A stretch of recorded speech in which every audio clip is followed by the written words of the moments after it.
Hello guys, അപ്പോൾ എല്ലാ തവണയും ഒരു ട്രിപ്പ് പോകുന്നതിനും മുൻപ് ഒരു 2-3 ദിവസം മുൻപാണ് എനിക്ക് ഓർമ്മ വരിക പവർ ബാങ്ക് മേടിച്ചു കൊണ്ടുപോകണം എന്നുള്ള കാര്യം. സാധാരണ ട്രിപ്പ് പോകുന്ന ആൾക്കാർക്ക് പവർ ബാങ്കിന്റെ ആവശ്യമൊന്നുമില്ല. എന്നാൽ കൂടെ നമ്മൾ കുറച്ച് വ്ളോഗിങ്ങും കാര്യങ്ങളൊക്കെ ചെയ്യുന്നതുകൊണ്ട് തന്നെ ബാറ്ററി നന്നായിട്ട് ഇറങ്ങും. പക്ഷേ ട്രിപ്പ് പോകുന്നതിലും 2-3 ദിവസം മുൻപാണ് ഈ കാര്യം ഓർക്കുന്നത്. 2 ദിവസം നമ്മൾ റിസർച്ചിൽ തന്നെ കളയും.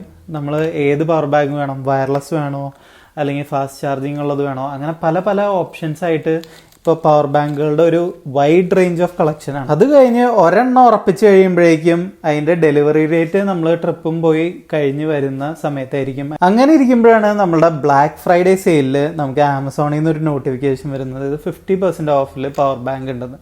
എന്ന ഒരെണ്ണം വാങ്ങിയേക്കാന്ന് ഞാനും കരുതി. കുറച്ച് റിസർച്ച് ചെയ്തു, എന്നിട്ട് കണ്ടുപിടിച്ചതാണ് ആംബ്രെയിൻ എന്ന് പറഞ്ഞിട്ടുള്ള ഈ പവർ ബാങ്ക്.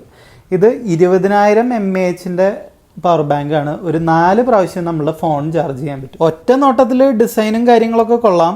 പിന്നെ നമ്മൾ ചാർജിങ് ഒരു ടെസ്റ്റ് ചെയ്ത് നോക്കിയായിരുന്നു. അതിൽ 1 മിനിറ്റിൽ 1% ഐഫോണിൽ കയറുന്നുണ്ട്.